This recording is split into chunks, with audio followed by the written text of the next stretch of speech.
Hey everyone, I'm speaking louder than words. Today's video is making an art journal page with scraps left over on my desk. It's twofold, cleaning up and getting those artistic juices flowing.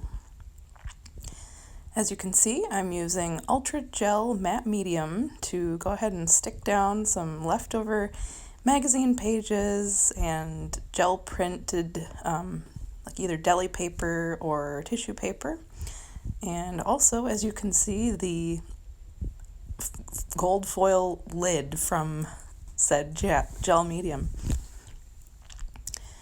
And I'm just kind of finding a random placement for these, laying them down, spreading it out using a kitchen spatula that has been relegated to the art room, and then kind of going over the top and smoothing them down using the same tool.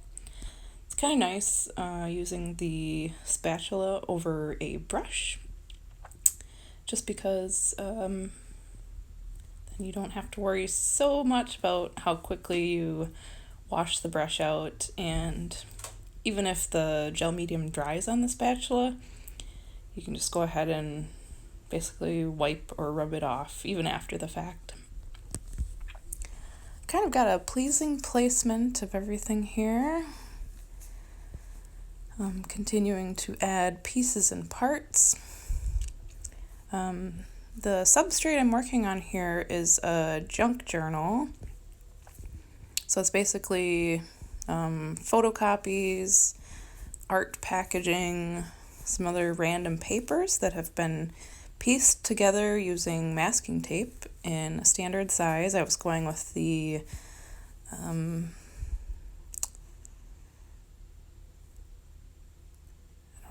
legal size paper, I guess. And then I stick another piece of scrap paper underneath here because I'm about to get painty using some Artist Loft Basics paint and some black Liquitex acrylic paint. I added matte medium, fluid matte medium to it, to the paint before I'm spreading it on here. And that process is so it brings down the shininess and stickiness of the page. So when I close my art journal, the pages won't stick together.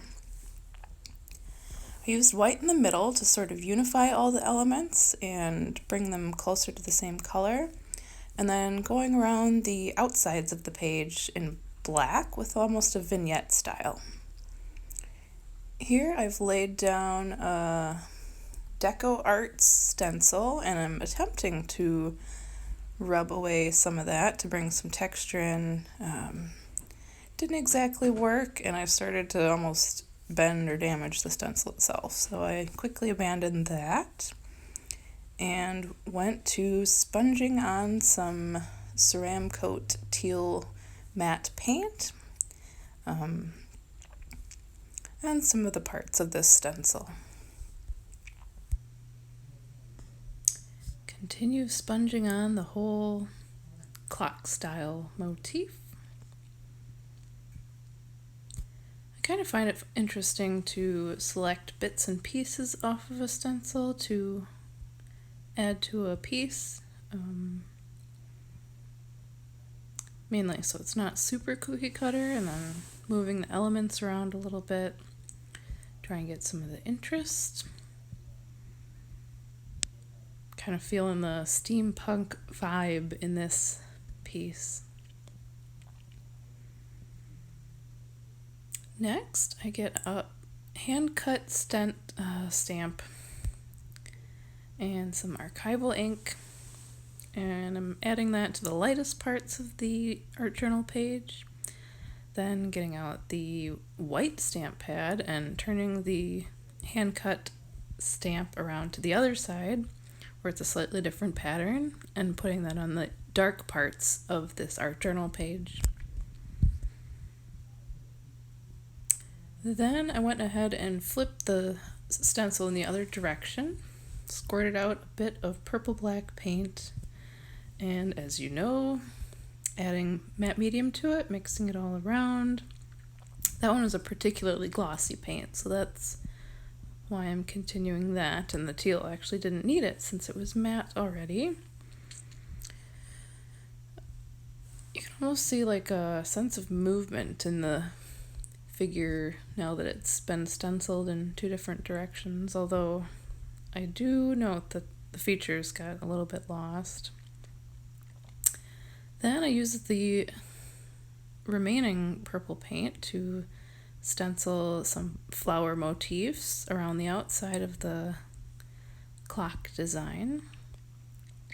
That's mostly to use up extra paint and to continue adding texture into the background. Just taking my time, using it all up. I think at this point I'm picking out another stencil, squirting out some Liquitex Cobalt Blue paint. Are you catching a theme here? More matte medium, mixing it up. Again, this will keep the pages from sticking together. Using a makeup sponge and this dotty stencil. I think I got this from the art section at Walmart. Again, adding more visual interest into the background. As you can see there, I was kind of lining up the dots with the previously stenciled section so I can try and keep some sort of sense of continuity. Same thing there. And then I'm actually peeling up the stencil to see how, because I'm wanting to get it as close to the clock circle as possible without going over. Hey, that sounds like The Price is Right. One last time with the figure on the stencil. This time I'm sort of picking areas that I'm wanting to stencil, seeing if I can get a more centralized style view of this character. Trying to define the jawline a little bit, and I mirrored one of the eyes on both sides, trying to get it to look like that person was facing forward. Then I'm getting a bit of yellow-greenish paint out of it's actually Liquitex, but I put it into a makeup container that was empty as the top broke on the actual Liquitex tube. You can see I've painted in all the lightest colored areas, sort of a circle shape. And I was really pleased with how that turned out. And now to some Posca paint pens to write in a quote. I don't know if you'd call it a quote, but "Now is the time for all good men to come to the aid of their country" is a phrase that is used to learn typing. It took up the entire length of one line of paper, and I think used a bunch of the letters that someone learning typing would want to practice.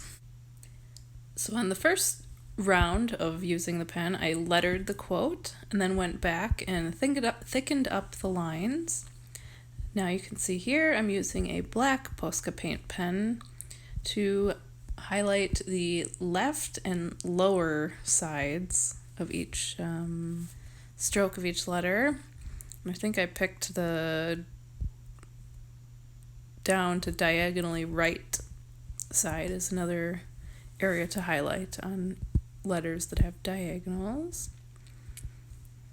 And that to me just sort of sets it off from the background. And continuing on with that black paint pen and really just using the stenciled areas as a jumping off point and kind of tracing over the main features and highlights of the stenciled area. And then here you can see I've decided to extend the bust to create a more full human figure and hands sort of in the prayer position. Finishing it up with adding some hair and coloring in the black hat. And there you have it. Thanks for watching. Like and subscribe.